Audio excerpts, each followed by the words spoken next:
Bonjour et bienvenue à Presse Éco, votre tribune hebdomadaire d'analyse, de commentaires et de débats autour des sujets qui ont marqué l'actualité nationale et internationale avec nos chroniqueurs, nos hommes de médias, nos analystes. Donc nous refaisons cette actualité avec vous pour analyser, comprendre les tenants et les aboutissants de tout ce qui a pu bien marquer cette semaine.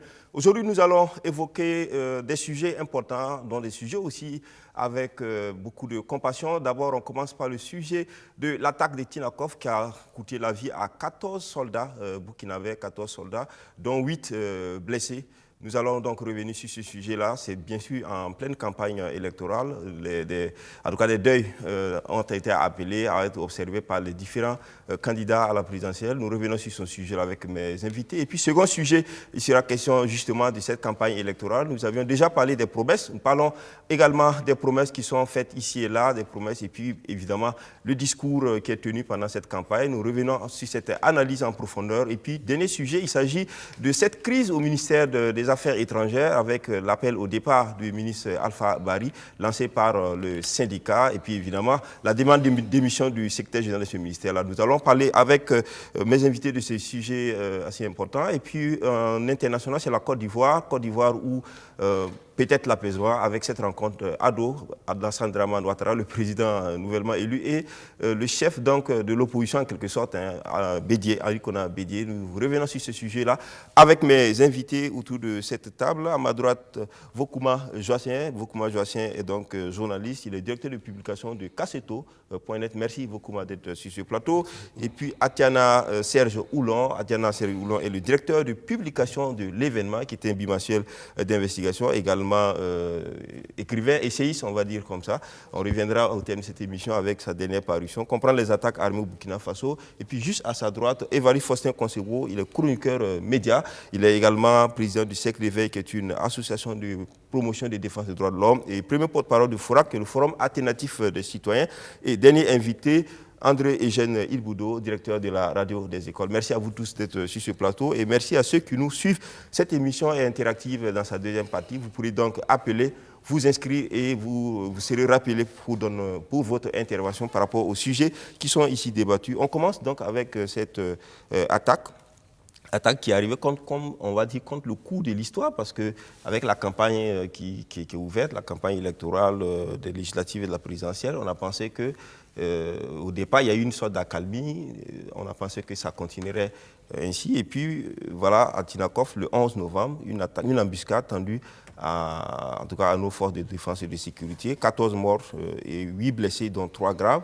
Le gouvernement a produit un communiqué. Des états-majors des partis ont suspendu de 48 heures leur meeting, leur activité électorale pour observer un deuil. Alors, Atiana, comment on peut comprendre qu'une embuscade, c'est la première fois, quand même, on peut dire, qu'au Burkina, hormis les attaques peut-être des structures militaires, 14 morts lors d'une embuscade, c'est quand même trop. Oui, le bilan est lourd, effectivement, et puis au regard de la situation, et comme vous l'avez dit, on semblait être dans une sorte de relative situation assez mieux par rapport aux attaques justement terroristes. Bon, c'est une situation qui est là, il faut s'interroger, et puis ça rappelle encore qu'on n'est pas sorti de l'ornière et qu'à tout moment, en fait, la situation peut basculer. Donc, ces genres de situations, ça sonne toujours comme un échec de la lutte antiterroriste. Parce que quand ça arrive, il y a toujours un questionnement et il faut se dire qu'à quelque part, que les choses n'ont pas marché depuis la chaîne du renseignement jusqu'à l'opérationnel pour pouvoir contre-attaquer. Parce que dans le communiqué du gouvernement, il a évoqué des opérations de ratissage pour pouvoir... mais ça, c'est toujours dit comme ça. Voilà. Ratisme, on n'a jamais eu un résultat de ratissage. Non, il y a eu des fois où on a annoncé des résultats tout de même. Mais c'est pour dire que sur cette attaque, cette embuscade-là, effectivement, je pense qu'il y a de quoi se poser des questions, et surtout que ça s'est déroulé dans la province de Loudaran qui semblait relativement aussi un peu épargnée. Ce sont des éléments à prendre en compte pour pouvoir apprécier la situation. La difficulté, bon, généralement on a les éléments de loin, on n'a pas la situation de terrain, donc c'est difficile d'apprécier. Mais dans tous les cas, 14 morts, c'est de trop et c'est assez élevé quand même. Et il faudrait qu'on se réveille, on se dit qu'à tout moment, quand même, il faut prendre les précautions pour qu'on ne puisse pas arriver à ce genre de situation assez dramatique. D'accord. Les questionnements qui se font, on se demande pourquoi il y a eu un nombre aussi grand de militaires en mouvement dans un même moment. Est-ce que depuis un certain temps, les militaires n'allaient pas en groupe très restreint pour éviter effectivement de tomber dans ces genres de situations? C'est ce que j'étais en train de dire tout à l'heure. À partir du moment où on n'a pas les éléments sur le terrain, on ne sait pas, est-ce que l'embuscade, c'est juste un seul convoi, c'est 2 convois? Comment ça s'est passé? Est-ce qu'il n'y a pas eu peut-être des gens qui sont tombés dans une situation, une deuxième embuscade? Ce sont des questionnements, en fait, il faut se poser. Bon, il faudrait chercher les réponses. On espère qu'à chaque situation, on va s'interroger et se poser les bonnes questions pour avoir les bonnes réponses.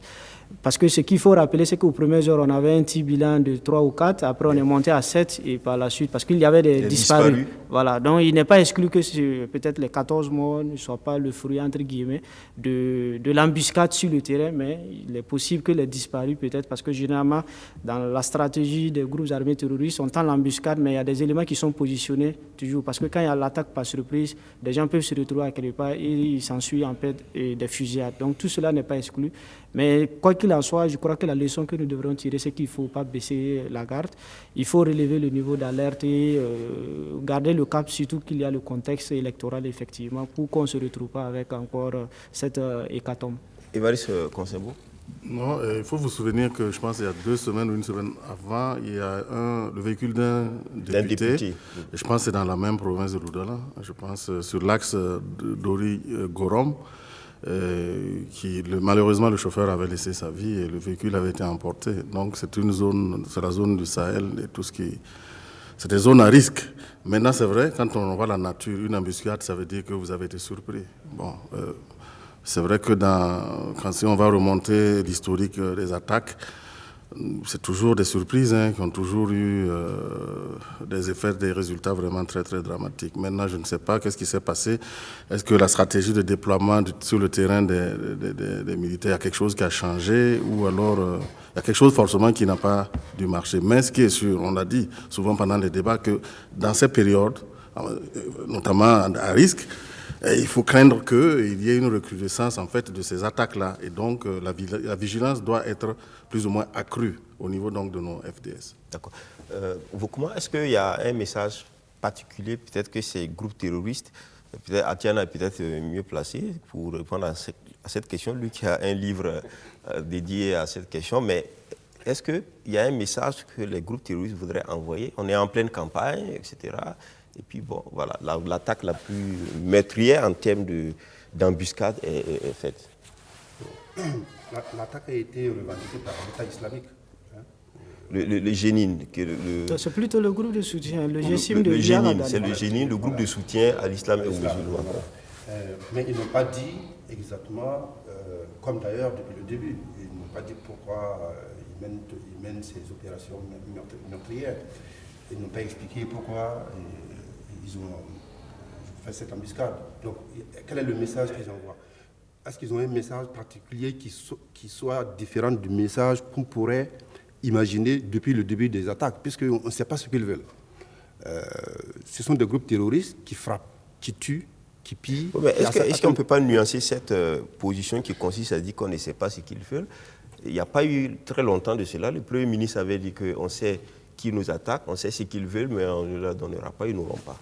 Est-ce que désormais on peut dire qu'on sait qui attaque et qu'est-ce qu'ils veulent? Bon, ceux qui attaquent, ce sont des groupes terroristes, mais qui sont organisés. Mais qu'est-ce qu'ils veulent exactement? On ne sait pas. Je veux dire, est-ce qu'ils revendiquent un morceau du territoire burkinabé? Le Premier ministre l'a dit. Peut-être que ce n'est pas rendu public, mais le Premier ministre a dit qu'ils savent. Bon, il faut peut-être poser la question au Premier ministre, il va beaucoup plus détailler ça. Mais je vais dire ce que je vais dire. Dans la zone, quand l'Azawad, par exemple, pose des actes, il pose clairement la question de l'indépendance de leur territoire. Le nord du Mali, c'est la question qui est posée. Donc on sait qu'il y a une revendication politique qu'on peut ou ne pas accepter. Est-ce qu'il faut débattre avec eux sur ces sujets-là? La conférence d'Alger, par exemple, quand vous prenez le contenu, il y a tous ces éléments-là. La décentralisation avancée de la région pour permettre de donner une certaine autonomie et non pas une indépendance à ce qu'ils veulent. Chez nous, on ne sait pas ce qu'ils veulent. Est-ce que, par exemple, c'est pas dans le discours politique ces derniers temps, le président a été allé à Dori, a fait un meeting, il a parlé du terrorisme qu'ils vont combattre. Est-ce que ce n'est pas une réponse à toute cette classe politique pour leur dire, mais écoutez, nous sommes là? Non, mais oui, évidemment, ils sont là, mais ça, ils n'ont pas attendu ces discours, la campagne pour frapper. Ils frappent depuis 2016, de façon continue, de façon régulière, selon leur agenda. Malheureusement. Et bon, on a une armée qui, au départ, n'était pas préparée à ça, ce type de guerre. Nous sommes en guerre. Et maintenant, bon, quoi qu'on dise, hein, ça a été rappelé tout à l'heure, il y avait une certaine accalmie depuis un bout de temps. Mais à l'approche des élections, on savait bien que c'était possible que, vu le contexte, ils frappent encore à nouveau. Là, c'est une embuscade. On peut imaginer que peut-être qu'ils avaient des informations sur le mouvement des militaires burkinabés et la direction qu'ils devaient prendre. Et ils ont entendu cette embuscade-là. On peut le penser, parce que je ne peux pas imaginer qu'ils se soient mis comme ça, par hasard, comme ça, sur la route des militaires, et que ceci, tiens, les voilà qui arrivent, et puis ils frappent. Certainement, ils ont eu des informations sur le convoi, sur l'itinéraire. Et ils ont entendu... et peut-être aussi sur le nombre, parce que là, c'est quand même sur important. Le nombre, voilà, effectivement, le nombre est quand même assez important. 14, c'est beaucoup. Mais, donc, ça pose toujours les questions, on a déjà débattu de ça ici, de renseignement, qui permettent d'anticiper les actions que ces groupes terroristes-là pourraient poser. Maintenant, sur la gestion politique de ce qui s'est passé, bon, tu l'as évoqué... tout à l'heure, les leaders politiques ont suspendu... On va y revenir. Okay. André Géniboudot, un mot sur ça. 14 morts, 14 décédés, 8 blessés. On n'a pas dit le nombre de ceux qui sont saufs, mais on a pratiquement à 14 plus 8, on est à 22. Est-ce qu'un convoi aussi important, dans un moment aussi risqué, dans une zone aussi risquée de militaires, est-ce que ce n'est pas quand même un mauvais choix? Bon, écoutez, quand on n'est pas militaire, il y a des choses que l'on ne comprend pas. Certainement que les militaires comprennent. Mais bien sûr, après nous être inclinés sur la mémoire de ceux qui ont disparu, il faut même regarder les termes qui ont été employés pour demander comment ça peut se passer. C'est une embuscade. Une embuscade, ça veut dire qu'il y a des gens, à un moment donné, qui se sont cachés quelque part, à côté, et ils attendent. C'est comme un guépier qu'on tend quelqu'un. Ça veut dire que ce ne sont pas des gens qui ont surgi comme ça et qui ont fait quelque chose qui sont partis. C'est une embuscade se prépare. La question que l'on se pose, c'est comment jusqu'à aujourd'hui, le Burkina, sachant qu'il va avoir des mouvements, puisque c'est la campagne, que l'on ne puisse pas prévoir qu'il peut avoir une possible façon de faire de ces gens-là. Quand même, l'Oudalan, c'est le désert. Ce n'est pas comme si vous partez vers Nyangolo, Banfora, où il y a beaucoup d'arbres, où les gens peuvent se cacher. Ça veut dire que quand même, c'est de loin, vous voyez les gens. Comment les gens peuvent se cacher, tendre une embuscade, sans qu'on ne soit au courant de ce qu'ils ont fait auparavant. La question que je me pose, c'est comment, avec tous les moyens de renseignement, notamment audio, comment on peut être dans le désert, se parler, préparer une embuscade, sans que l'État ne soit au courant. Parce que j'imagine que normalement, toute cette zone où on sait qu'il y a les gens qui font le terrorisme là, devrait être quadrillée par des mesures d'écoute et de renseignement. Ça veut dire que même le lambda qui parle, on doit savoir qui parle et où il est et qui parle.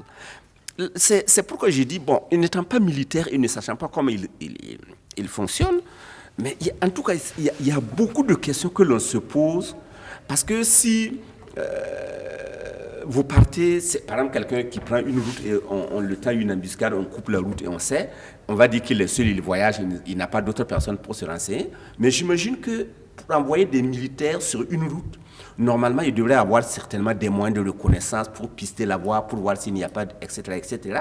Mais si cela ne se fait pas, la question que l'on se pose, c'est comment on fait. Atiana, ok, Évariste veut dire quelque chose? Non, c'est pour dire, moi, en fait, c'est vrai que tous les éléments que Eugène évoque supposent une organisation assez rigoureuse et une certaine liberté aussi d'action. Parce que bon, en fait, on voit peut-être que la grande muette, comme on le dit, elle bouge difficilement. C'est peut-être tout ça. Est-ce qu'il n'y a pas des routines qui font que tout ce que tu dis là, on peut pas opérationnaliser facilement. Ouais, mais on se pose aussi la question, quand les troupes sont aussi un effectif aussi important, pourquoi c'est pas transporté en hélico, etc. Militairement, ce que j'allais dire, on sait que quand on fait ce genre de combat dans les zones à risque, regardez ce que les Européens font. Il y a une couverture aérienne qui est à côté. Mais ce sont les questions. Oui. Non, parce que je me dis, la question que je me pose, c'est par exemple si des gens veulent aller tourner un film. Il y a ce qu'on appelle la reconnaissance des lieux. Il y a des gens qui partent regarder les arbres, les maisons, etc. Et ils reviennent et ils dessinent où ils vont aller faire. La question que je me pose, c'est que vous allez voyager. Vous savez que la zone est une zone à risque. La question que je me pose, c'est pourquoi il n'y a pas, par exemple, une mission de reconnaissance, de sécurisation. Aujourd'hui, on a des drones même. On a des drones aujourd'hui pour moi, comme je ne suis pas militaire, je me pose des questions, à la limite très bêtes, du citoyen très bête que je suis. Voilà. À Tiana, on va approfondir un peu, comprendre les attaques armées au Burkina Faso, profil itinéraire des terroristes. C'est ton livre que tu as sorti, donc on va te poser cette question. On a vu une revendication qui a été donc, faite, et il semblerait que c'est le Génine, donc le groupe de soutien à l'islam et aux musulmans, qui a revendiqué cette embuscade-là. Mais dedans, il est dit que malgré un accord du Génine et le Burkina Faso, pour permettre la bonne tenue des élections présidentielles. Est-ce que, quand on regarde cette information, par exemple, pourrait être vraie? Sinon, pourquoi le gouvernement ne dit rien pour dire, par exemple, que ce n'est pas vrai? Ça circule sur les réseaux sociaux. Non, je crois que sur cette question de revendication, moi, je suis assez prudent parce que ce n'est pas dans les canaux officiels plus ou moins des groupes armés terroristes. Parce que tel que vous le dites, en fait, c'est quelqu'un d'autre qui a exploité, qui a fait allusion. Les groupes ont revendiqué sur le site, sur le site Taba News Agency, leur site en réalité.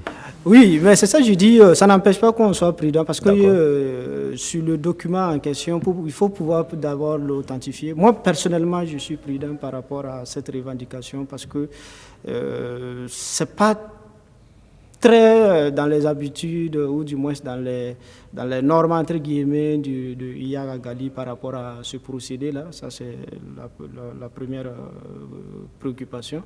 La deuxième que je vais relever, c'est que généralement, en fait, comment je vais dire ça, les messages de revendication tels que c'est fait parce que j'ai essayé de vérifier par rapport au document original, entre guillemets, de revendication, parce que nulle part c'est mentionné cette histoire d'accord pour les élections.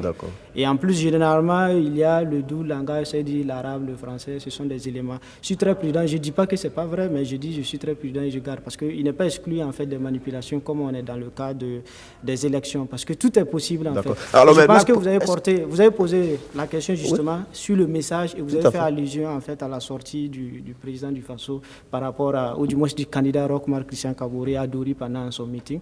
Je crois que Vokuma l'a relevé effectivement parce que une attaque terroriste, que ce soit une embuscade, que ce soit une cible en fait bien précise, on ne se lève pas du jour au lendemain et on l'a fait. Parce que le meeting du président à Dori c'était le 10, on a eu l'attaque le 11.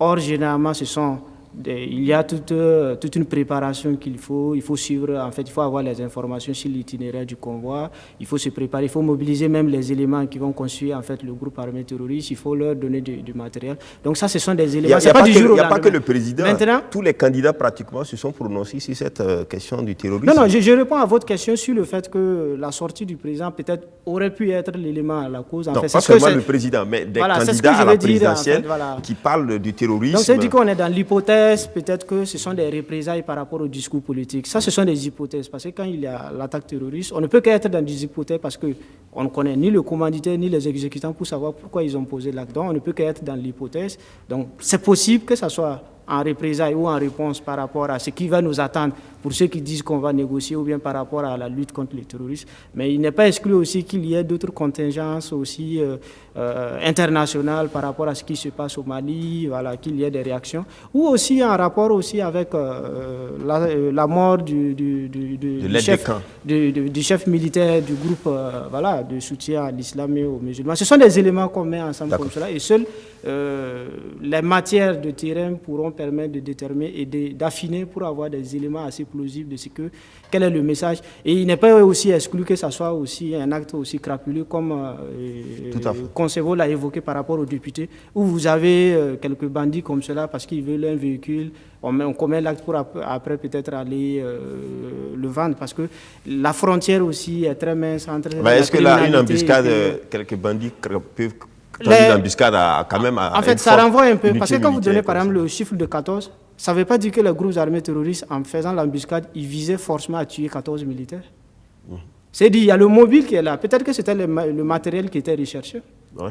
Voilà, donc il n'est pas exclu. Donc c'est dit que ce sont des dégâts, des pertes en fait qui sont causées pour pouvoir atteindre l'objectif. Et dès lors qu'on n'est pas dans la tête des commanditaires, on n'est pas dans la tête des assaillants pour savoir ce qu'ils veulent, je dis, nous ne pouvons qu'épiloguer sur ce qui pourrait être la cause en fait de cette attaque. André Géniboudou. La réponse, si le président a fait le candidat Roch a fait son meeting le 10 et l'attaque a eu le 11. Donc je voudrais dire simplement qu'il ne s'agit pas ici de mettre en lien le meeting du président ou les propos du président, mais plutôt de tous les propos de la campagne des candidats depuis le début de cette campagne par rapport au terrorisme. Est-ce que c'est peut-être un message envoyé à ces différents candidats-là? Non, le message qu'ils vont envoyer, je pense que le lien ne peut pas être fait parce que pour préparer, j'imagine, une embuscade, ça ne se prépare pas en 8 heures, 2 heures, 3 heures. Ça prend du temps pour préparer. C'est pourquoi je me pose la question, pourquoi on ne le savait pas? Et on peut imaginer que le président qui partait dans cette zone-là, les services de renseignement, les services de sécurité rapprochés vont préparer le terrain bien avant pour qu'ils puissent aller en paix et revenir en paix. Mais tout le monde, on peut présumer que la campagne qui arrivait, quelque chose allait se passer avec les terroristes. Parce que c'est un moment propice pour se faire voir, pour se faire entendre. Et c'était à l'armée ou bien à tous ceux qui s'occupent de la sécurité du Burkina de dire pendant les 21 jours, on devait être plus qu'en alerte maximum. Parce qu'on sait que pendant cette période-là, beaucoup de choses vont se passer. Atiana, vous l'avez répété avant. Juste pour dire, je pense que sur cette question de campagne électorale, sans être dans le secret de Dieu, il y a du travail qui est fait par rapport à un certain nombre de choses pour que jusque-là, tout se déroule à peu près dans des conditions... Est-ce que ce n'est pas une façon de dire que... Non, c'est pour juste préciser, pour dire que, en fait, je ne veux pas être fataliste. On a beau avoir élevé le niveau de veille, c'est-à-dire que ce sont des situations qui arrivent en fait, mais ce qui est intéressant, c'est de faire le questionnement et de pouvoir trouver les bonnes réponses. D'accord. En fait, tout simplement. Mais ce que je veux juste ajouter par rapport aux derniers événements, il faut dire qu'il y a eu cette concentration au niveau de l'Oudalan. Je pense que de mémoire, depuis 2015, c'est pratiquement la première fois, parce que c'était une province qui était plus ou moins préparée en dehors de Tinakov et d'autres localités. Mais il y a un élément qu'on n'a pas évoqué. Il y a eu aussi l'attaque contre ce maquis dans la ville de Gorongoroma, en fait, où on a incendié et on a pris les 115 000 francs du gérant. Donc c'est pour ça renvoie, en fait, c'est juste, je cite cette situation pour renforcer un peu ce que je disais par rapport à l'embuscade. Parce qu'il n'est pas exclu que ce soit des actes des individus, de quelques malfrats, des bandits, en fait, tout simplement, et qui emballe ça avec cette histoire d'incendier par exemple le maquis, de récupérer le véhicule, ou bien on tend l'embuscade et après on brouille les pistes, on ne sait pas finalement qu'est-ce qu'ils veulent exactement. Ok, Vokouma, les formations circulent, on n'a pas la certitude qu'elle est vraie, etc. Mais il reste que c'est une information qui circule sur les réseaux sociaux de la revendication. Le gouvernement peut ne pas dire grand-chose sur la revendication de qui a fait quoi. Mais quand on dit que le gouvernement avait signé un accord pour que les élections se passent bien et que le gouvernement ne réagit pas, qu'est-ce que ça pourrait aussi... La fiabilité, il a évoqué ça, la fiabilité de l'information est discutable. Bon, personnellement, je ne m'aventurerai pas pour faire un commentaire sur la base de cette information qui circule sur les réseaux sociaux. La source, je n'ai pas de certitude que ce soit fiable. Mais qu'ils aient revendiqué ou pas, depuis 2015, 2016, ces gens-là ont déclaré une guerre contre le Burkina. C'est ça. Et nous sommes dans une guerre. Ils ont tué, nous en tuons aussi. L'armée aussi en tue, souvent. Même si ce n'est pas trop souvent montré, parce que c'est le choix du général Moïse Traoré, Moïse Minungu, par exemple, de ne pas... Quand il a voulu faire le bilan au Tapuanou, il a dit « on ne donne pas de chiffres parce que ce sont nos frères ». Et c'est ça toute la difficulté, parce que ce sont des éléments qui sont souvent aussi dans la population. Et ce qui s'est passé, cette embuscade-là, je reviens, cette embuscade-là, mais de toute évidence, il y a de l'information qui a circulé sur l'heure du départ, l'itinéraire du convoi et tout, pour que cette embuscade-là puisse réussir. Bon, mais sur ce sujet, je l'ai déjà dit ici, on a déjà débattu de ça. Notre rôle, c'est de donner l'information et de décrypter. Bien sûr, c'est que les gens ne comprennent pas. Voilà, mais voilà, c'est un sujet qui est quand même assez délicat et c'est un peu gênant parce que ces criminels aussi nous écoutent, ils nous regardent et ils décryptent aussi ce que nous disons. Le bilan de 14, c'est nous les donnons, puisqu'ils ne savent même pas ce qu'ils savent, ils ne savent pas combien donc, ils tirent aussi des informations. C'est le gouvernement qui l'a donné, ce n'est pas nous qui. C'est le gouvernement qui veut dire l'information. Volontairement ou involontairement aussi, nous donnons aussi des informations qui peuvent leur être utiles pour continuer leur sale besoin. On ne peut pas ne pas en parler, mais bon, si on peut ne pas trop s'étaler dessus sur ces genres d'opérations, surtout quand il y a drame, perte de vie humaine. Bon, je pense que ce sera mieux. Nos analyses aussi sont interpellatrices pour sais. Ceux qui gèrent la gouvernance sécuritaire. Ça fait 5 ans que ça dure. On ne va pas s'auto-censurer sur certaines choses non plus. Ce n'est pas le rôle du journaliste de jouer le sécurité. Non, je ne dis pas de s'auto-censurer. Je dis simplement qu'il y a aussi une responsabilité sociale, notre responsabilité sociale aussi. Quand on débat d'un certain nombre de sujets, c'est pas de l'autocensure, c'est quand on refuse de dire certaines choses parce qu'on a peur. Non, c'est une responsabilité qu'on prend de dire certaines choses avec certains mots. Est-ce que quand les politiques arrêtent de 48 heures, de 2 jours, leur meeting et tout ça, quelle est la signification qu'on peut donner? Bon, ils ont dit... Jamais on a vu autant de compassion de la classe politique. C'est aussi la campagne qui vaut que l'on fasse ça pour des besoins électoralistes. Oui, c'est le candidat du MPP qui a commencé par marquer une pause de 48 heures. Et puis ensuite, ils ont appelé le candidat de l'UPC qui a aussi adhéré, aussi du CDP aussi qui a aussi adhéré. Donc, je pense que c'est un sujet quand même qui fait l'unanimité autour d'eux. Et parce que c'est des hommes politiques. Ils vont vers l'électorat pour solliciter leur suffrage. Et les militaires aussi, ce sont des citoyens, n'oublions pas ça. Ce sont des militaires, mais ce sont des citoyens qui votent. Donc, quand il y a un événement comme ça, je pense que c'est un acte de compassion, de solidarité qu'ils manifestent sans esprit politicien, sans volonté vraiment de chercher à profiter de ce qui vient de se passer, même si dans les discours des uns et des autres, effectivement, on sent que, c'est récupéré. Il y a une petite récupération. On va passer la parole à Évariste avant de revenir à André Jeune. Donc quoi, sur la suspension, oui, dans un contexte électoral, on ne peut pas, tout est possible. Hein, et bien sûr, sur le plan d'abord électoral, il ne serait pas compréhensible que devant un tel carnage,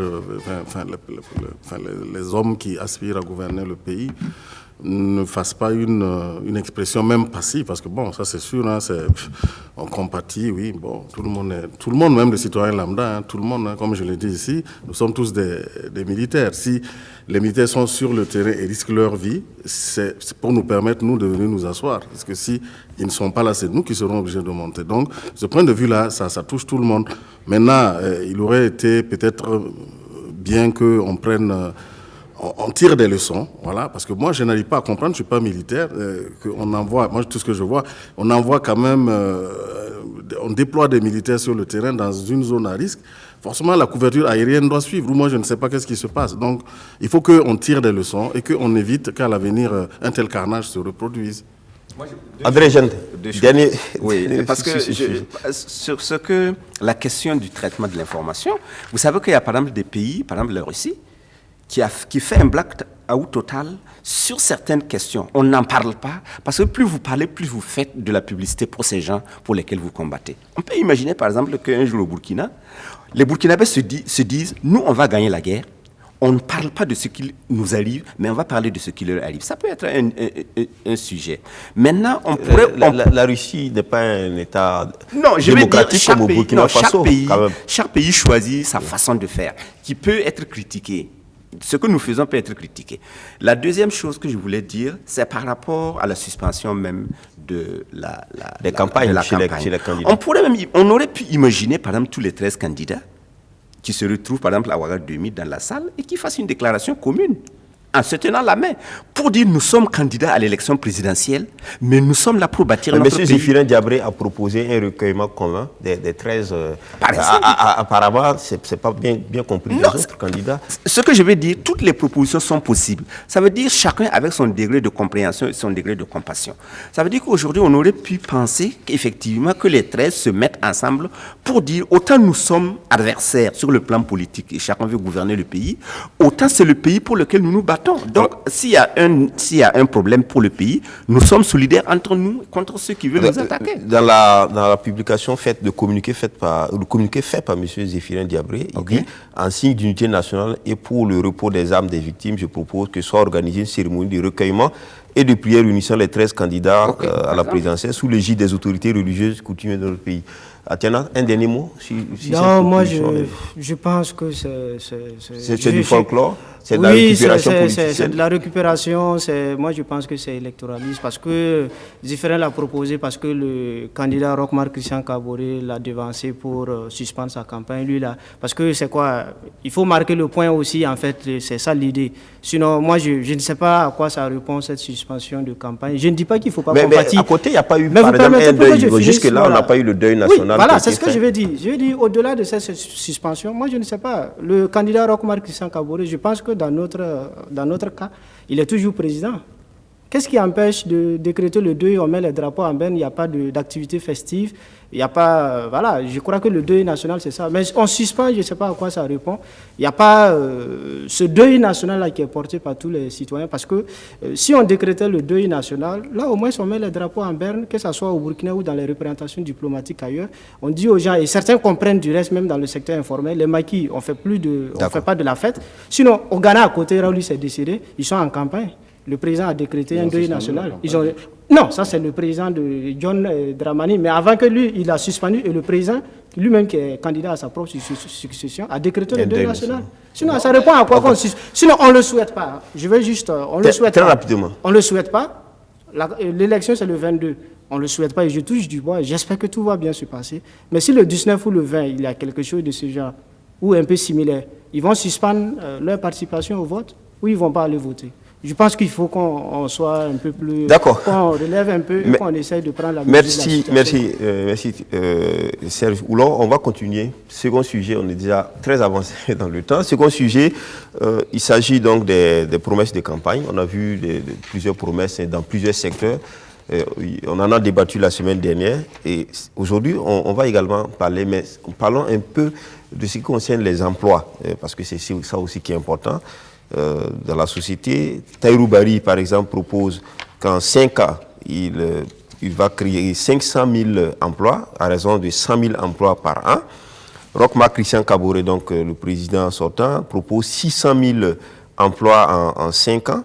Zéphirin Diabré, 360 000 emplois en 5 ans, en une année, soit 1 827 040 en 5 ans. Alors, Eddy Komboyo, Kadri Désiré Ouedraogo, Gilbert Noël Ouedraogo ont tous fait des propositions importantes, pas chiffrées, mais importantes dans le sens de réaménager, de sorte à ce que l'emploi... Donc, l'emploi est au cœur de ces choses, mais on voit quand même des chiffres. Quand même, ces chiffres-là, est-ce que on peut prendre ces chiffres-là pour de la réalité? Non. Bokouma? Non, pas du tout. Ce n'est pas possible? C'est des propos de campagne. Ça peut être crédible, mais il faut les tenir comme tels. Pourquoi je dis ça? Lorsqu'on prévoit 600 000 ou 1 million 800 000... 1 million, ça c'est Zéphirin Diabré, voilà, 600 000 c'est le président Kaboré. Voilà, sur 5 ans. C'est sur la base de quoi? C'est sur la base, par exemple, d'abord d'une stabilité, d'une sécurité concernant notre pays. Ensuite, d'une économie qu'on a relancée et qui fonctionne, avec tous les éléments endogènes et les éléments extérieurs, c'est-à-dire les biens et les services que nous exportons et qui nous rapportent des devises. Mais sur ces éléments-là, même au plan endogène, il y a des choses que nous ne maîtrisons pas. Il suffit qu'il ne pleuve pas et on a une croissance qui est plombée. À l'extérieur, il suffit qu'il y ait une crise économique, que la demande extérieure baisse, nos produits d'exportation subissent une dépréciation sur le marché international et on a des devises en moins qui rentrent dans les caisses de l'État. Du coup, on n'a pas les moyens de mener cette politique-là. Donc, je comprends, quand on est en campagne, effectivement, et puis... mais vous, quand on regarde en fait ces candidats, ces propositions sont assises sur, j'allais dire, une réforme de la structure de notre économie nationale, donc de l'employabilité des jeunes. Est-ce que ça, c'est des chocs exogènes forcément? Quand on dit qu'il faut maximiser les fonds et qu'il faut, par exemple, mettre des accompagnements type qui puissent permettre aux jeunes, etc. Quand tous ces efforts-là sont mis ensemble, est-ce que ça ne peut pas produire réellement des chiffres importants? Oui, tous ces efforts sont mis ensemble et que tout marche bien. Qui pouvait imaginer qu'on aurait une Covid cette année? Le Covid est arrivé, tous les fonds qui étaient prévus pour la formation professionnelle, l'éducation, beaucoup de fonds ont été redéployés vers le secteur de la sécurité. Le président, le candidat l'a rappelé à plusieurs reprises dans ses meetings, ce qui est une réalité, puisque la priorité n'est plus c'est pas la construction des routes, c'est un exemple, mais la sécurité, ce qui est une évidence. On a vu comment le budget de l'armée a été multiplié. D'ailleurs, dans le programme de l'UPC, il rappelle ça, qu'il faut remonter, je crois, jusqu'à 1975 pour avoir un budget de l'armée aussi élevé que ça. Donc, les promesses de création d'emplois, moi je regarde bien, c'est à destination des jeunes. Et ce n'est pas par hasard s'il y a 52% des jeunes, les derniers enrôlements, qui sont des jeunes. C'est une cible électorale, c'est du marketing politique aussi. Oui, mais quand on regarde aussi quand même, c'est pas dit comme ça, c'est pas dit dans l'air. Il y a des choses qui sont proposées. Quand on regarde, par exemple, ce que propose l'UPC, ce que propose Tahirou Barry, ce que propose le candidat Roch-Marc Christian Kaboré, quand même, il y a des éléments crédibles.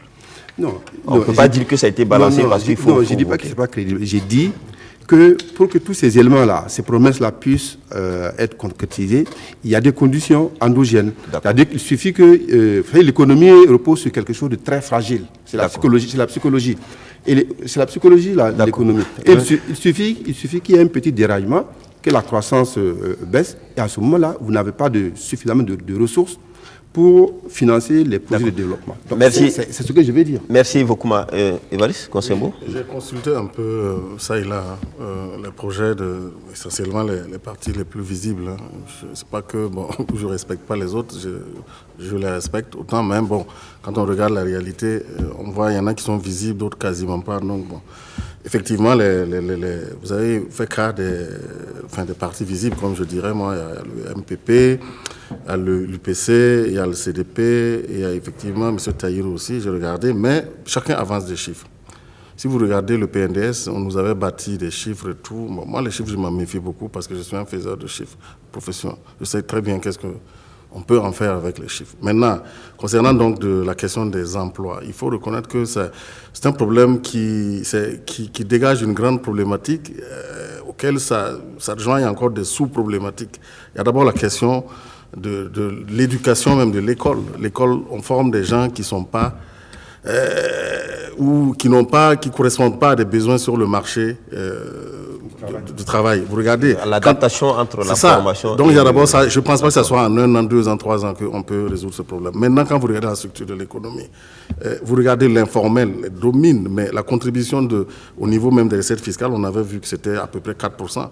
Ce que l'informel donne. Ça veut dire qu'au Burkina, ceux qui contribuent essentiellement aux recettes fiscales internes, c'est les 10 ou 15 grandes entreprises que les gens taxent souvent d'impérialistes ou pas. Quand vous citez les 5 premières, on les connaît. Donc, c'est elles qui sont structurées et qui peuvent donner des emplois décents. Maintenant, le reste, là, c'est sauf où les gens se démerdent dans l'informel. Ouais, plusieurs candidats ont proposé des mécanismes pour favoriser l'auto-emploi des jeunes. Parce que très souvent, on voit que les jeunes n'ont pas accès, par exemple, au crédit, au fonds. Il y a des difficultés. Est-ce qu'il y a toute une panoplie de propositions pour booster vous savez, il faut vous méfier, en fait. Parce qu'en économie, vous avez toujours la fameuse règle ceteris paribus. Toute chose doit être égale par ailleurs. Ce n'est pas parce que vous allez octroyer des fonds à des gens que ces gens-là vont pouvoir devenir des entrepreneurs. Il y a des conditions. Moi, je suis d'accord. Il y a l'environnement des affaires. C'est ça. C'est sur ça qu'il faut tabler. Il faut réformer notre environnement des affaires. Il y a des pays où les gens ne cherchent même pas à être fonctionnaires. Ils ne veulent pas aller dans la fonction publique. Parce que l'environnement des affaires est tel qu'on peut s'en sortir en faisant de l'auto-création, en créant son business, mais tout ça, ça demande quand même des mesures. C'est tout un ensemble de mesures qu'il faut mettre ensemble avant de nous prendre des chiffres de ce genre-là. Alors, juste pour ajouter, oui, par rapport à ce que Valérie vient de dire. Moi, j'ai assisté à la rencontre avec les forces vives là, dans le plateau central, le candidat du MPP et les forces vives de la région du plateau central. Quelqu'un a posé justement la question de l'accès des jeunes au crédit et qu'il faut accélérer ça. Et qu'est-ce que le candidat a répondu? Il a dit, depuis 6 ans, il y a un bilan qui a été fait qui n'est pas fameux. Et on a accordé des crédits à des jeunes. Et quand ils ont pris, d'autres sont allés acheter des motos et d'autres sont allés faire autre chose, en tout cas, que ce qui était prévu. Ils n'ont pas remboursé, privant ainsi l'État de moyens pour donner encore. Mais est-ce que ça, ce n'est pas la structuration qui est mauvaise? Oui, parce que si quelqu'un vient vous présenter juste un projet, vous lui donnez de l'argent, et il s'en va comme ça, est-ce que est-ce que c'est sérieux? Tous ces fonds-là, la structure d'accompagnement des jeunes, est-ce qu'elle est bien faite? Quand on donne de l'argent seulement, ça suffit? Est-ce que ça suffit pour que ces gens-là puissent... C'est des jeunes qui ont été formés à l'auto-emploi, à la création d'emplois. On les a formés. Puis on leur a donné de l'argent pour mettre en œuvre justement, pour profiter de cette formation-là et créer quelque chose parce que l'État ne peut pas recruter. Bon, qu'est-ce que vous voulez? On ne va pas mettre un inspecteur ou derrière chaque porteur de projet parce qu'il faut quand même dire aux gens que c'est leur vie. Par exemple, l'UPC a proposé de mettre 16 incubateurs dans les régions. C'est-à-dire que ce sont ces structures-là qui permettent aux jeunes donc, de pouvoir réellement entreprendre, être encadrés, guidés. Leur donner de l'argent, est-ce que ça suffit réellement? Non, mais l'esprit d'entreprise, ça ne vient pas comme ça. Hein. Je veux dire, c'est un conditionnement mental, psychologique qui permet de quelqu'un de dire je peux m'en sortir tout seul, pour peu qu'on me donne un coup de main. André Géliboudot, il y a 3 secteurs, disons 3 secteurs qui sont pourvoyeurs d'emploi. D'abord, et en tête le privé, le public. Autour de 8000 postes d'emploi sont offerts par l'État contre 150 000 demandes par an. Mais tout le monde sait que le public est saturé. Mais je voulais commencer par dire que ce sont des promesses et les promesses demeurent des promesses. J'ai dit la fois dernière qu'on n'a jamais attrait quelqu'un devant un tribunal parce qu'il vous a promis quelque chose. Ce sont des promesses. Ceux qui veulent y croient. Ceux qui ne veulent pas y croire, ils n'y croient pas. Mais aujourd'hui, quand on dit qu'on va effectivement créer des emplois, est-ce qu'on a dit où on va créer ces emplois? Si c'est pour créer des emplois, pour que les jeunes puissent vendre des Lotus, pour vendre des cartes de téléphone au bord des routes et que l'on comptabilise ça comme des emplois, allons-y. Mais si vous regardez la structuration de notre propre économie et comment ça fonctionne, il a bien dit, ce n'est pas l'argent qui crée une entreprise. Et c'est bien que le candidat l'ait relevé, parce qu'il y a des gens qui ont pris de l'argent et qui ont disparu. Ce n'est pas l'argent qui crée une entreprise. C'est un mindset, comme disent les Anglais, c'est l'esprit. Ceux qui veulent créer des entreprises, ce sont des gens qui ne dorment pas 16 heures par jour. Ce sont des gens qui ne s'assiedent pas devant les kiosques. Ce sont des gens qui travaillent, qui réfléchissent et même la nuit ne dorment pas. Or, aujourd'hui, malheureusement, nous avons un environnement où, quand on voit des gens faire des efforts, même vous entendez souvent dans la fonction publique, il y a un tel qui travaille comme si le Burkina t'appartenait. Et comme il a si bien dit, mais je veux dire, ce sont les ratés qui travaillent à la fonction publique. Parce que tout le monde sait que quand tu travailles à la fonction publique, mis à part 2 ou 3 emplois, tu ne peux pas être riche en travaillant à la fonction publique. C'est ceux qui ont raté leur vie qui travaillent à la fonction publique. Et dans beaucoup de pays, les gens ne veulent pas y aller parce qu'ils savent que ça ne leur permet pas de s'épanouir. Bon, mais est-ce que dans ces pays-là aussi, il n'y a pas un environnement, il n'y a pas une structuration, il n'y a pas un accompagnement qui fait que les gens préfèrent s'auto-employer que d'aller à... C'est ça que les gens disent. Le jour où le Burkina voudra se développer, je dis ça, mais je sais ce qui m'attend dehors, parce que les gens vont tomber à bras raccourcis sur moi. D'accord. Mais quand le Burkina voudra se développer, et quand vous entendez le discours que c'est le privé qui porte l'économie, est-ce que vous avez des structures qui permettent aux Burkinabés de se développer? Vous créez une entreprise aujourd'hui, après-demain, vous avez le fisc devant vous. Est-ce que ça vous permet même de vous asseoir pour créer le deuxième emploi? pendant que vous êtes en train de créer même votre propre emploi, le fisc arrive et qu'il vous met à genoux. D'accord. Je veux dire, pour conclure, ça veut dire qu'on n'a pas la structure qui permet aux gens de créer l'emploi pour absorber des gens et permettre à d'autres de recréer l'emploi. D'accord, merci. Atiana, sur ce sujet. Non, je pense que les gens l'ont relevé. Ce sont des chiffres vraiment... Mais en dehors des chiffres, est-ce qu'il n'y a pas un effort quand même de réflexion? C'est une problématique majeure. Aujourd'hui, c'est le public qui embauche, qui donne des emplois. Le public est saturé. Cette année, on a eu même qui a dit que c'est saturé? Une baisse de près. Mais cette année, il y a eu une baisse de près de 5 000. Ça vient de quelle étude? Qui a dit que c'est saturé? Oui, mais dans la réalité des choses, on sait qu'aujourd'hui, sous ce mandat du président Kaboré, il y a eu plutôt une diminution. Mais il faut se poser la question pourquoi il y a eu les diminutions. Est-ce qu'on a diminué parce que nous n'avons pas besoin d'enseignants ou d'infirmiers? Oui, mais il faut bien les payer. Non, c'est un questionnement que je pose. C'est une question de fond, à mon avis.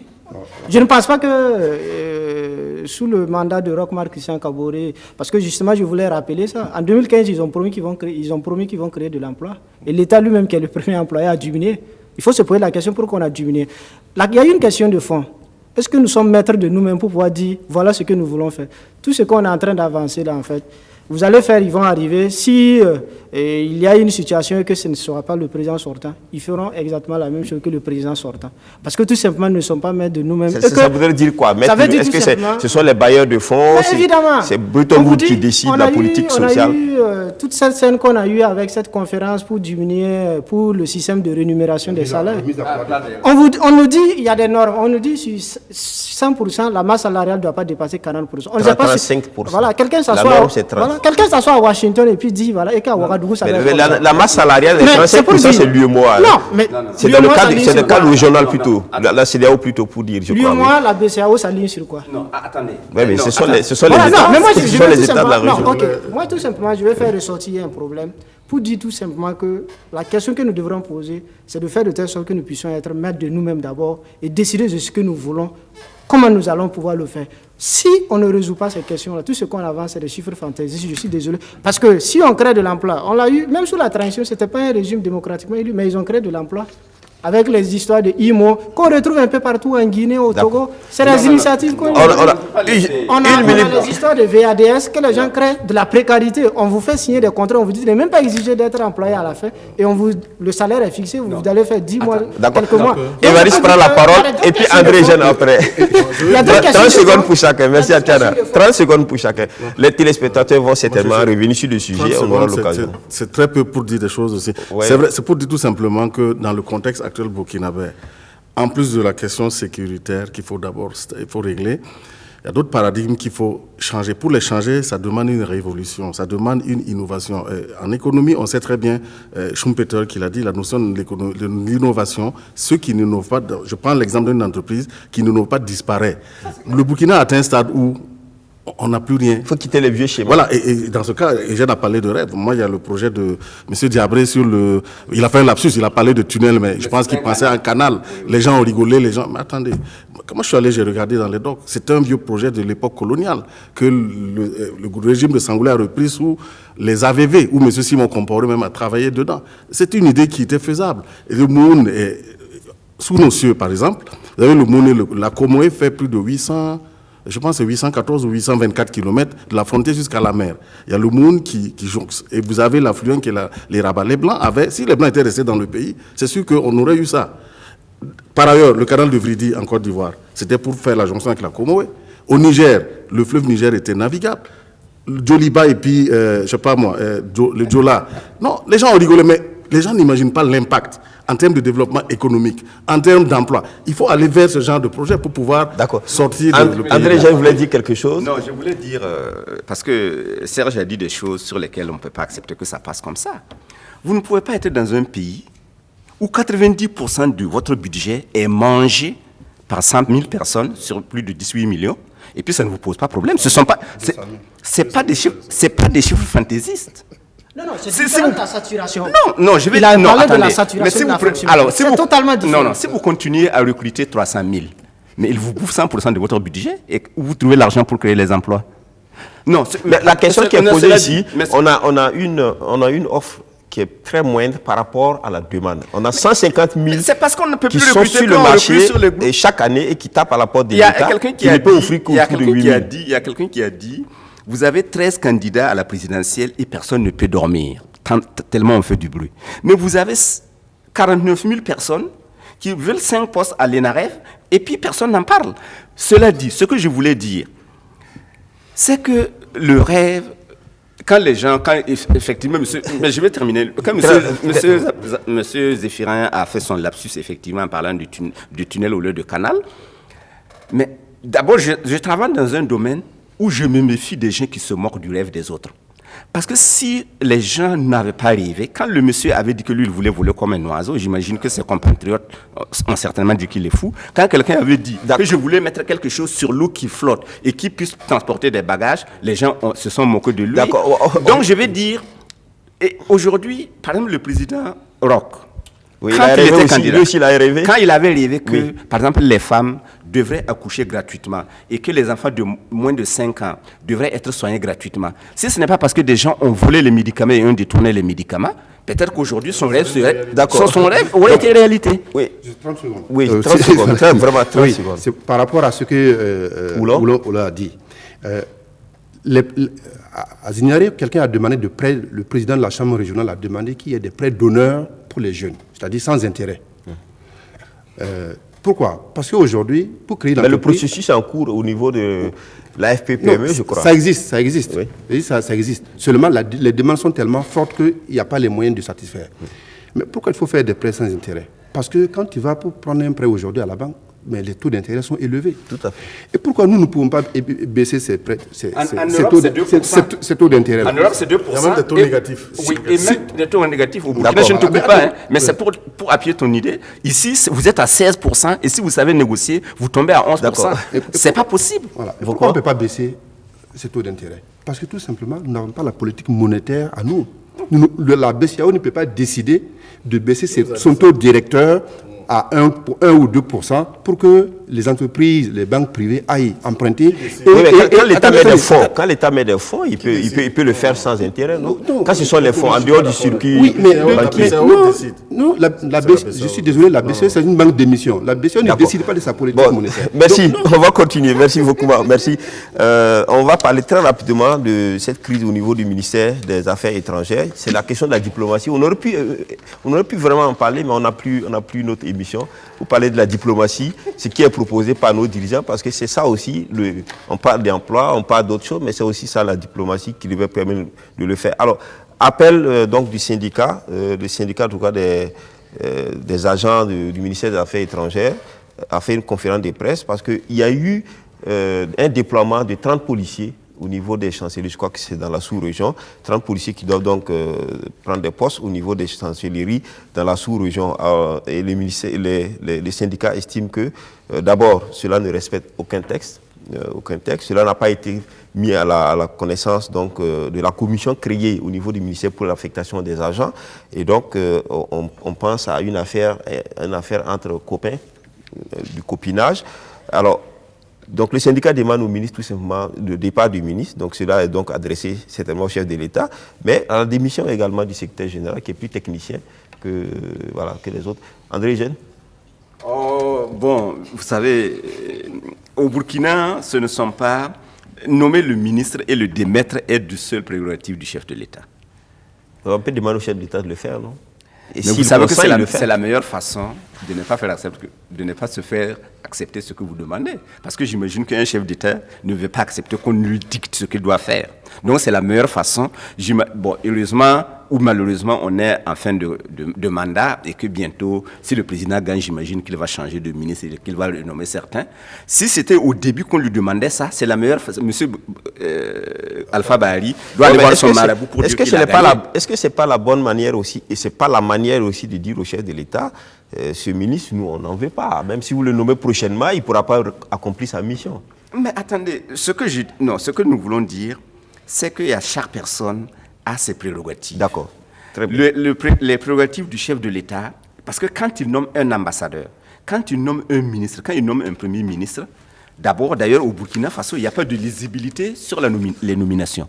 Vous ne pouvez pas dire, par exemple, aujourd'hui, Si M. Roch-Marc Christian gagne les élections, c'est qui va être son premier ministre? Vous ne pouvez pas dire aujourd'hui, si M. Zéphirin gagne les élections, et pour tous les candidats, pour tous les autres là, vous ne pouvez pas dire si lui il gagne, nous savons que c'est un tel qui va être un ministre de telle chose, telle chose. Donc aujourd'hui, demander à un président de mettre son ministre en congé. La raison pour laquelle cet appel a été fait, il faut qu'on en parle. Oui. Les agents, donc le syndicat, estiment que les 30 policiers qui ont été mais là-dessus, on en avait parlé déjà. Hein. On en avait déjà parlé. Mais personnellement, j'estime que c'est du gâchis. Parce que si vous savez comment les chancelleries fonctionnent, un policier qui a une arme dans une ambassade, parce que c'est une enclave diplomatique, c'est un territoire du Burkina dans un autre pays. Il ne peut pas porter son arme en dehors de l'enclave diplomatique. Ça veut dire qu'à la limite, vous l'avez envoyé là, il va se prélasser, il va lire les journaux du Burkina, par exemple, là-bas, mais il ne peut rien faire en dehors de l'ambassade. Or, un ambassadeur, les accords, ce qu'on appelle les accords de Vienne, l'ambassadeur est protégé par le pays d'accueil. C'est pourquoi, par exemple, ici, vous allez voir, par exemple, à l'ambassade de France, à l'ambassade des États-Unis, il y a des gendarmes, il y a des policiers qui protègent l'ambassade. Donc, si vous envoyez une personne pour qu'il reste à l'intérieur de l'ambassade, c'est bien, mais à la limite, il ne sert strictement à rien en dehors de votre ambassade. Beaucoup? Bon, je pense que moi j'ai écouté le secrétaire général du syndicat du ministère. C'est pas le seul argument ou le seul grief qu'il formule contre lui, l'affectation. Mais celui-là est le principal. Voilà, disons ce qui a mis le feu aux poudres, on va dire. Oui, bon, je reviens à ce que j'ai dit. Ça, c'est une question liée à la sécurité. Moi, je ne connais pas très bien. Effectivement, il a évoqué les accords de Vienne prévoit que les pays d'accueil assurent la sécurité des diplomates et tout. Mais est-ce que ça exclut que les États aussi assurent la sécurité de leur personnel diplomatique? Mais ça ne fait pas partie des accords. La convention est très claire. Je sais. Voilà, la convention est très claire. Ce n'est pas à l'État de faire sa sécurité. Et mieux, les textes ont prévu qu'il y ait, par exemple, un bureau militaire de sécurité qui est bien connu, et ça, c'est les textes qui le définissent. Oui. Mais là, il se trouve que les policiers qui sont envoyés ne sont pas destinés au bureau de militaire et sécurité. Ils sont comme d'autres agents, dans d'autres compétences. Non, je pense que le ministre s'était expliqué dessus, en évoquant le contexte sécuritaire, que c'est une demande qui était remontée des différentes ambassades, et que il accédait à cette demande-là. Mais, vous savez, dans les ambassades, il y a ceux qu'on connaît officiellement comme agent avec une mission officiellement connue. Et il y a des gens aussi, il y a aussi des gens qui sont là et dont la mission a été officiellement dit, mais ce n'est pas ce qu'ils font exactement. On sait ça. Quand on parle comme ça, on a l'impression que les choses se font comme entre amis. Ou... Non, parce que quand le personnel diplomatique consulaire est déployé, on fait un profil de tout le personnel qui y va. On sait qui est qui. Le pays d'accueil sait qui vient, quelle est sa compétence. Est-ce que, au regard des accords qui sont là, est-ce que si vous envoyez des policiers et que vous donnez d'autres compétences, est-ce que ça ne pose pas un problème? Lookman. Bon, c'est un sujet assez complexe. Non, il n'est pas complexe. C'est des choses très connues, c'est des choses qui sont sur le papier. Je vais dire ce que je vais dire. Si quelqu'un ne sait pas que dans les ambassades, il y a des espions, il y a des gens qui sont là, qui font un travail qui n'est pas officiellement connu, mais c'est qu'il est naïf et qu'il plane, il n'est pas dans le monde réel. C'est ce qui se passe dans tous les pays et dans toutes les ambassades. Avec un contexte sécuritaire que nous connaissons, que ce soit ici ou hors du Burkina, il y a des gens qui sont... D'accord, on est d'accord avec toi, que tu le dises ainsi, mais il y a quand même aussi les textes. Ici, apparemment, les textes disent que en dehors même du fait sécuritaire, les textes disent que les agents du ministère, il faut avoir fait 3 années avant de pouvoir être déployé en ambassade. Et quand ce sont les agents d'autres ministères, il faut avoir fait 4 ans de service. Alors on se rend compte que ces policiers viennent justement de sorties, et c'est même le ministre Alpha Bari qui était le parrain des sorties. Ils n'ont même pas encore... c'est vrai que la crise dure depuis longtemps au ministère des Affaires étrangères. Ce n'est pas la première fois que le syndicat fait une sortie comme ça pour énumérer un certain nombre de reproches. Ils estiment qu'il y a des dossiers qui sont traités au niveau du cabinet et qui devaient être traités par le secrétariat parce que c'est là où il y a le service technique et qu'il y a une confusion des gens. Bon, ça, c'est pas nouveau, c'est depuis le début du mandat d'Alpha Bari. Merci. Bon, malheureusement, j'ai l'impression qu'il y a un dialogue de sourds là-bas entre le ministre et les syndicats jusqu'à ce que le mandat finisse. Parce qu'il a demandé à quelques semaines de la fin du... Est-ce que ce n'est pas une forme de sanction des missions, de fait des missions oui, Évariste Conseil. Vous pouvez quand même patienter un peu et puis bon, laisser le temps faire son œuvre. Rien ne vous dit qu'il ne va pas être reconduit. Voilà, ceci étant, c'est vrai que le ministère des Affaires étrangères, sous la tutelle du président, de la présidence du FASO, donc le premier ministre même des Affaires étrangères, c'est le président du FASO. Et je me dis que le ministre des Affaires étrangères ne peut rien faire sans l'aval ou sans le hockey donc, du boss, comme on le dit.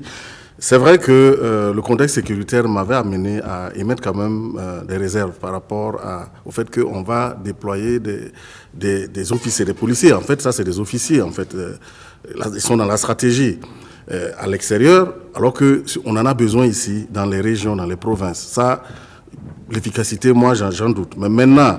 je ne sais pas, c'est vrai que les griefs, il n'y a pas que le dossier des policiers. On parle même d'audit financier, de pourvoir des postes vacants. Donc ça donne quand même l'impression des problèmes de gouvernance à l'intérieur donc, de ce ministère. Donc là, si ça c'est vraiment réel, il faut s'en inquiéter.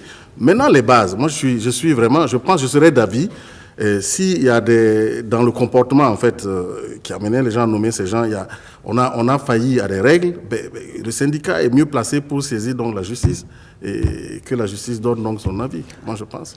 Atiana, pour terminer sur ce sujet.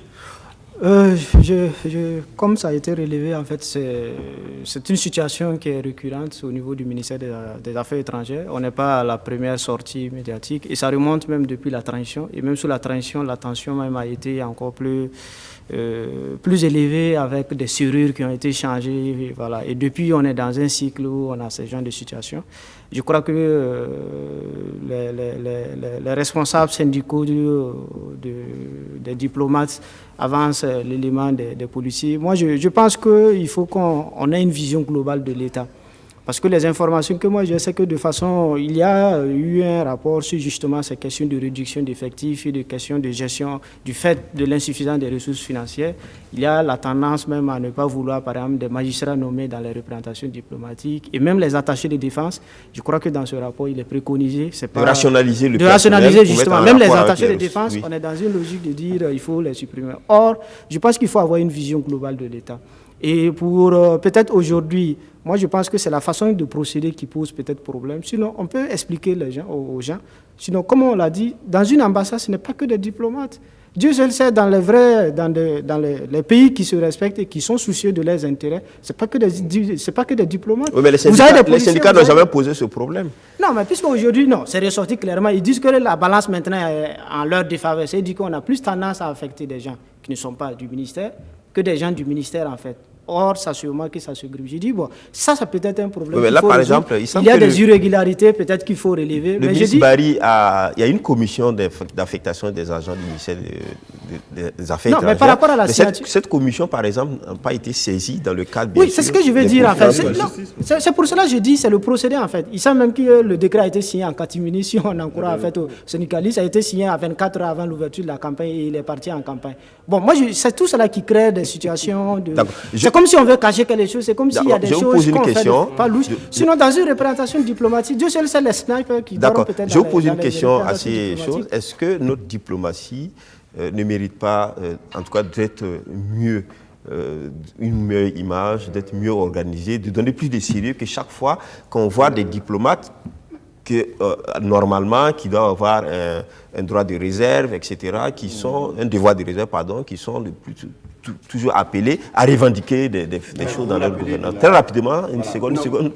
Vous rappelez la manifestation qu'ils ont organisée, c'était sous Blaise Compaoré, ils avaient été sévèrement sanctionnés. Ça, c'était une marche. C'est une marche, voilà, une marche. Ils avaient été sévèrement sanctionnés. Oui, non, mais c'est une forme de protestation. Et certains ont ils ont été sévèrement sanctionnés et certains qui ont eu la chance ont été redéployés dans d'autres ministères. Ouais, est-ce que tout ça ne voudrait pas dire que c'est une façon de dire que notre diplomatie doit être vraiment prise au sérieux et que, par exemple, ces gens de comportement, c'est cette gouvernance qui ne tient pas, il faut peut-être y mettre fin? Non, mais si vous regardez le Burkina avec ses différents ministères, il y a certains ministères qui bruissent plus que d'autres. Il y a des ministères où on fait plus de bruit que d'autres ministères. Je pense aussi que ça dépend de la façon dont le premier responsable gère les gens qui travaillent avec lui. D'accord.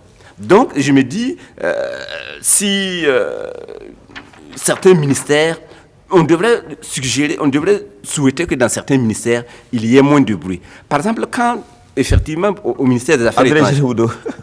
Merci. Atiana Oudo. Je pense que les syndicalistes exercent leurs droits en fait, constitutionnels. Si on estime que la diplomatie ne fait pas bon ménage avec le syndicalisme, quand on décide de dire que si on est diplomate, on ne peut plus avoir un syndicat.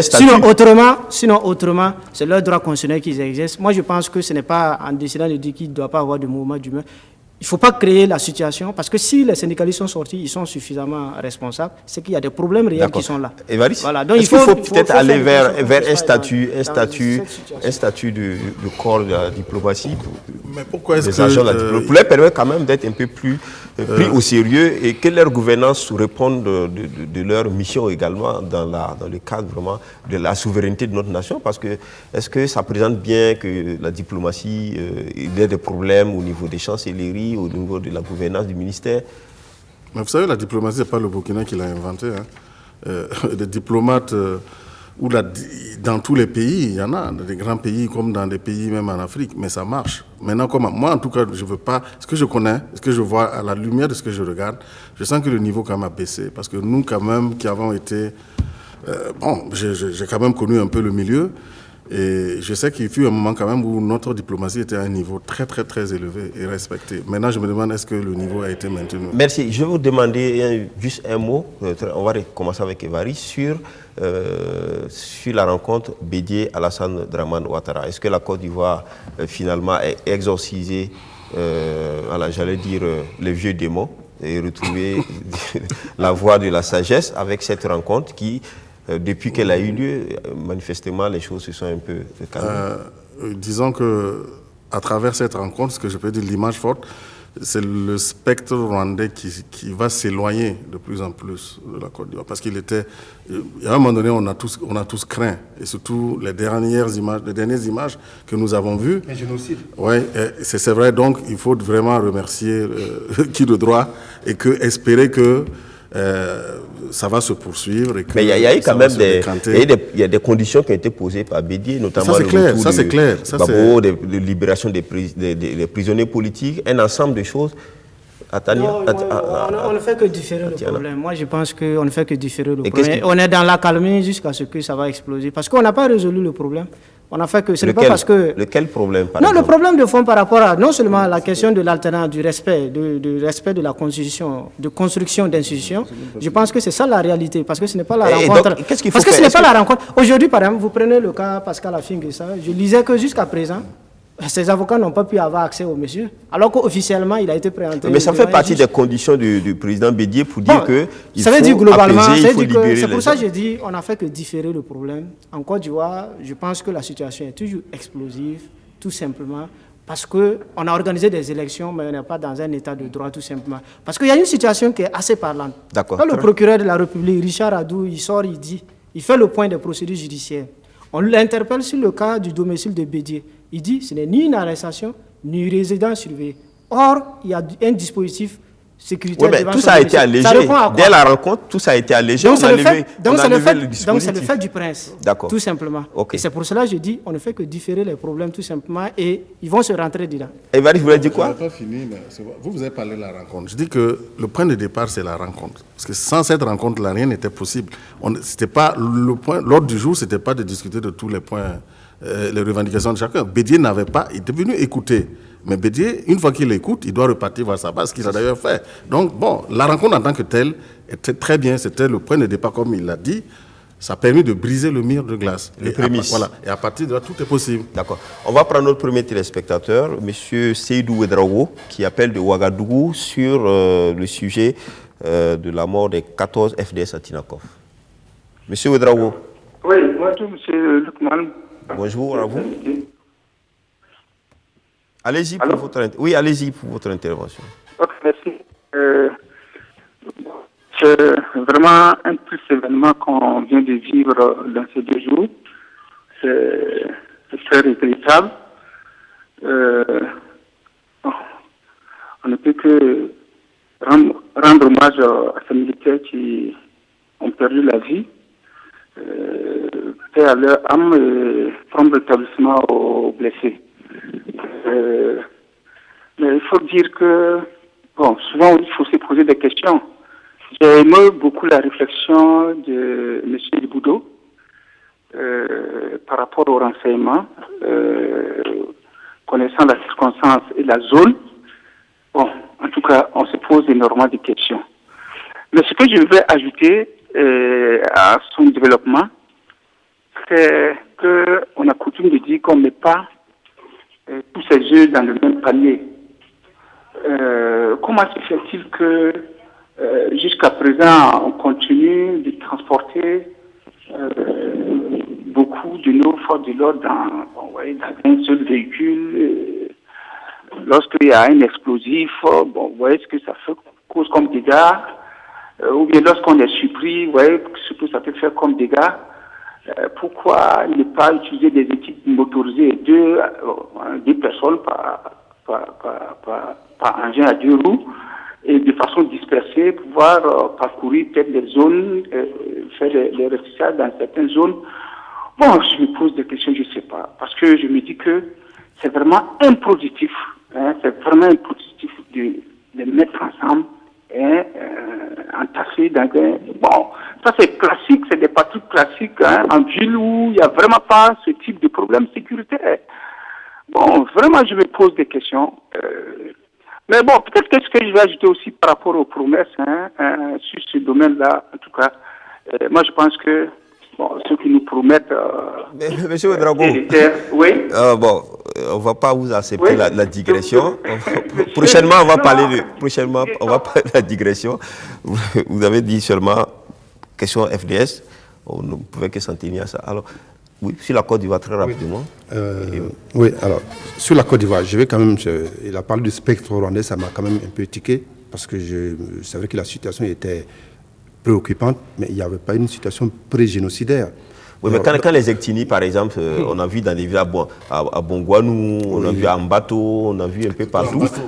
Oui. Voilà, les gens s'attaquaient, mais c'était la fibre ectinique qui était en jeu. Non, parce qu'il faut se remettre dans le contexte pré-génocidaire au Rwanda pour voir tout le travail idéologique, philosophique, la conceptualisation du génocide qui a été fait pour mettre en parallèle avec ce qui s'est passé en Côte d'Ivoire pour relativiser. Non, je ne dis pas qu'il n'y a pas eu ce travail, ce processus préalable, mais quand on est à l'action de la chose, et que les Ectini s'y tuent...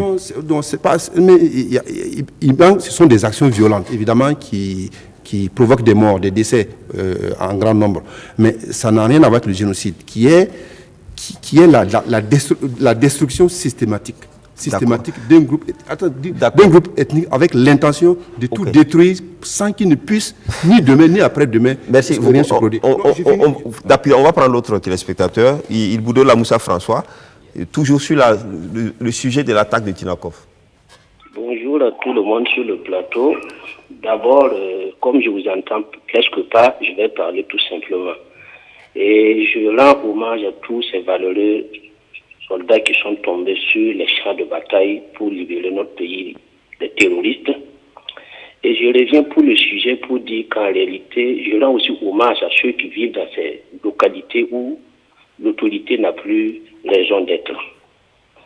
Et je reviens pour dire que je ne suis pas d'accord avec les propos, même si je comprends, qui tendraient à dire qu'il ne faut pas en parler du problème du terrorisme, qu'il ne faut pas trop en parler. Vous savez, nous sommes dans un pays où l'État a beaucoup de priorités.